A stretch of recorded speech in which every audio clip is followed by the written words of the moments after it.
After the disastrous defeat at Maritsa in 1371, the Serbian Empire was left without its most powerful nobles. Vukašin Miljavčević and his brother Ugljesa were killed, and only a few months later the last Serbian emperor, Uroš Fuf the Weak, passed away without an heir. This effectively put an end to the Nemanjić dynasty that held the reins of power for over 2 centuries. The realm disintegrated, as the local lords carved out their own territories within the boundaries of the fallen empire. The Christian domains in the region were now in a difficult position. Fragmented, none had the strength to hold off the Ottoman armies.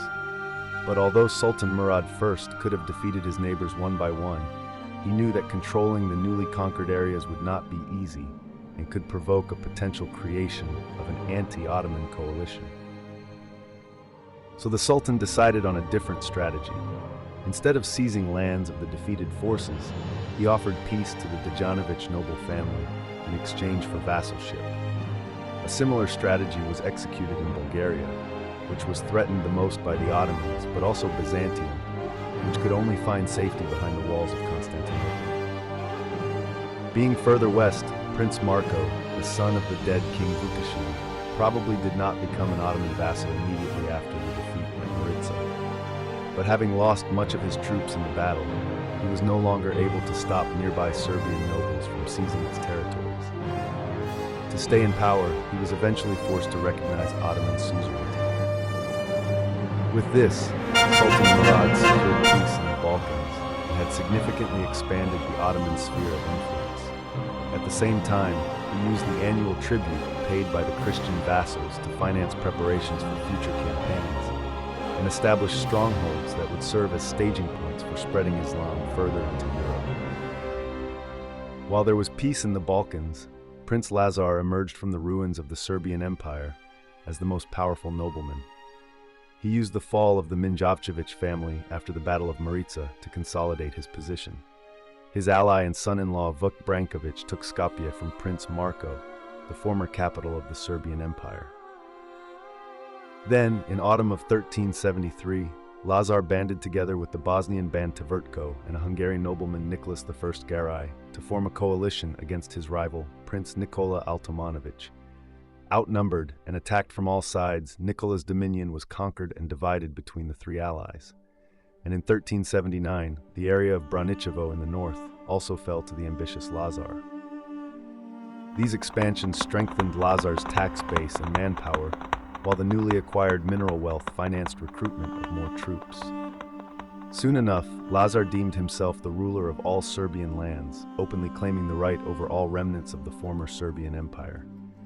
To the west, the Bosnian Ban Tvrtko was also on the rise, and in 1377 he was crowned as king of the Serbs in Bosnia in the Mileševo monastery, thus also showing ambition to unite all Serbian lands into one powerful kingdom. Despite the conflicting ambitions, both Lazar and Tvrtko remained faithful allies, ignoring their disagreements, guided exclusively by realpolitik. While the Balkan states were dealing with their problems, Sultan Murad renewed his offensive. In 1380, small Ottoman contingents regularly ventured into Christian territory, primarily to plunder, disrupt the enemy's economy, and implant fear among the population, but also to scout rival armies.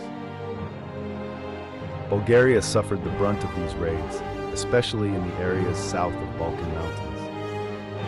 One such incursion took place in the summer of 1381, when an Ottoman detachment broke through so deeply into the Bulgarian lands that they crossed into the territory of the Serbian Prince Lazar. However, Lazar's voivodes were quick to react and managed to defeat the Turks in the Battle of Dubrovnica. The Ottoman offensive did not stop here. With a new attack in 1383, the Turks occupied Seres, one of the most important cities in Macedonia, and 2 years later, Sofia was conquered. The way to Serbia was now open, and indeed in 1386, a strong Ottoman army attacked, taking the important city of Niš, from where they proceeded towards Lazar's capital, Kruševac. But Lazar intercepted and dealt a heavy defeat on the Ottomans in the Battle of Plochnik. The Turks withdrew from Serbia, but kept hold of Niš. Encouraged by the Christian victory, Emperor Ivan Shishman of Bulgaria stopped paying tribute and sending troops to serve under the Sultan. However, the Turks responded by invading Bulgaria with a huge army, conquering numerous cities and forcing Ivan to again become a vassal. On the Aegean coast, in 1387, Thessaloniki, the second largest city in Byzantium, fell into Turkish hands. In the summer of 1388, a new detachment led by the Ottoman commander Lala Shahin Pasha set out for the Serbian lords. Without attacking Ottoman vassals Marko and Konstantin Dejanovic, Shahin Pasha probably marched through Kosovo to attack the Kingdom of Bosnia. However, under the command of Voivode Vlatko Vukovic, the Bosnians inflicted a decisive defeat on the Ottomans. Their commander Lala Shahin Pasha barely escaped with his life from Bosnia. It was then that Sultan Murad realized that these incursions were not enough to destroy the economy and bring chaos within Lazar's domain. Although small, the so-called Moravian Serbia was economically strong and militarily well organized. Thus, Murad began preparations for a major military campaign to defeat Prince Lazar. Thousands were recruited from both the European and Asian parts of the Sultanate. In 1389, with his two sons, Yakub Çelebi and Bayezid, Murad set out to settle accounts with the Serbs. Learning of Murad's plans, Lazar called upon his ally, Tvrtko. Although busy fighting on the Dalmatian coast, the Bosnian king sent a strong detachment under the command of Vlatko Vukovic, who had experience in fighting the Ottomans. Lazar's son-in-law, the master of Kosovo, Vuk Brankovic, also prepared for war. Very small detachments of knights from the surrounding Christian countries, such as Hungary, Bulgaria, Albania, Croatia, and Wallachia, may have come to Lazar's aid, who tried to gather as large a coalition as possible. But his primary concern was maintaining a precarious peace with Hungary, where not too long ago he meddled in the Hungarian civil war against King Sigismund. With his army gathered, Lazar marched off to meet the Ottomans. Meanwhile, Sultan Murad passed through the territory of his Serbian vassal, Konstantin Dejanovic, and advanced to meet Lazar. On June 15, 1389, the opposing forces stood facing each other on the field of Kosovo. In the first ranks of the Ottoman army, the Sultan positioned his archers. Behind them was a strong line of infantry, which consisted mostly of Azebs. Further back were the Akinji light cavalry and the Sipahi heavy cavalry. The Sultan's sons Yakub and Bayezid commanded the left and right wing, respectively. Murad was stationed in the center, accompanied by a detachment of Janissaries who served as his personal guard. Across the battlefield, Lazar's army was mostly made up of heavy cavalry, the main fighting force in most European countries at the time.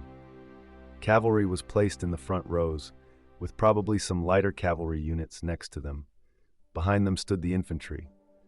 Lazar commanded the center of the army, with Bosnian voivode Vlatko Vukovic at the head of the left wing and Vuk Brankovic commanding the right. Sources are conflicting on the size of the two armies. However, it is likely that the Ottomans had a numerical advantage with 30,000 troops, especially in the infantry arm, while Lazar's smaller force of 20,000 troops were better equipped. Lazar's plan was to strike and disperse the enemy formation, knowing that the psychological pressure created by the charge of his heavy cavalry would test the resolve of the Ottoman troops. However, Murad expected this and arrayed his army in a defensive formation. He planned to use his archers in the opening stage. While they could not inflict much damage on the heavy cavalry, their arrow volleys could provoke the enemy into an unorganized charge. Rows of spikes were placed to slow down the advancing enemy formations. After first contact, the Ottoman infantry would then bear the brunt of the Serbian cavalry charge. And once Lazar's attack lost momentum, the Sultan would launch a general counterattack. Artillery opened the engagement, but the shots fell well short of their intended targets. Shortly afterwards, Ottoman archers stepped forward. They unleashed on the Serbian knights, who waited for the signal of their commanders. Lazar ordered the charge of his entire cavalry. The thudding of thousands of European knights steamed towards the Ottoman line. Prince Lazar himself took part in the attack, as well as the commanders of the left and right wings. The Ottomans probably expected that the first phase of the battle would be the most difficult, and indeed, the Serbian charge inflicted heavy losses on Murad's army. The Serbian left wing and center had some success in driving back the Turks, but the greatest progress was on the right wing, commanded by Vuk Brankovic. His charge was so effective that the enemy's infantry could not stop his advance. Murad's left wing, under the command of his son Jakub, gradually started to bend and retreat. The Serbs were so superior on this part of the front that they broke through to the Ottoman camp. This was the critical moment of the battle, and most sources agree on the course of the battle only up to this point. We will rely on the correspondence that arose immediately after the battle between the Bosnian king Tvrtko and the administration of the city of Florence. It said that a group of Serbian knights broke through the Ottoman ranks and hacked their way towards Murad's tent, which was surrounded by camels. In the melee, one of the knights, whose name is unknown, allegedly cut down the Ottoman Sultan. Meanwhile, the situation on the front improved for the Turks. The endangered Ottoman left wing received reinforcements and managed to stabilize the situation, while the right wing, despite the losses, stopped the advance of the Bosnians. Then, Bayezid brought his cavalry.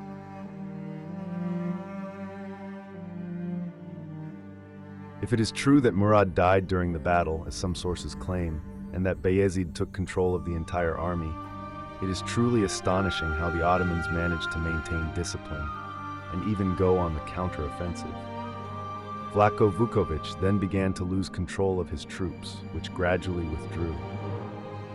In the end, the entire Serbian left wing fled the field.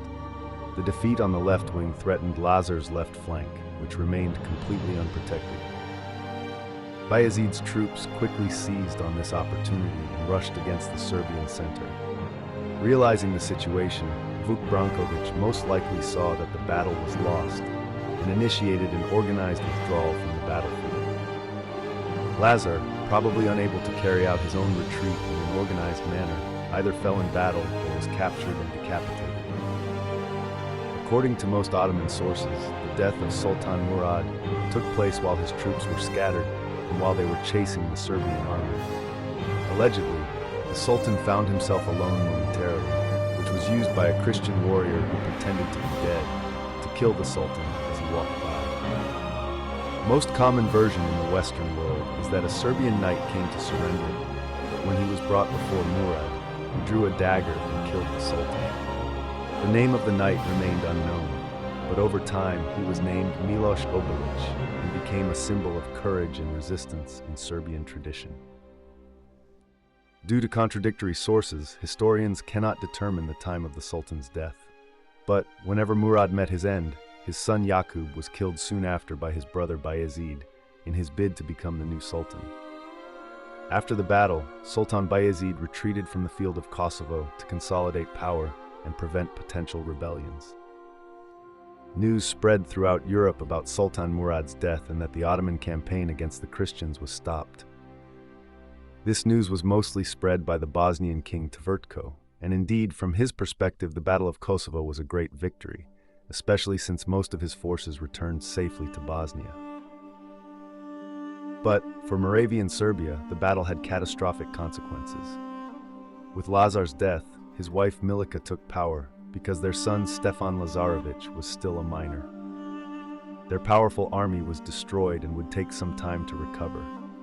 Although the Ottomans did not continue their campaign after the battle, in the autumn of 1389, the Hungarians invaded Serbia from the north, ravaging large areas and besieging smaller cities.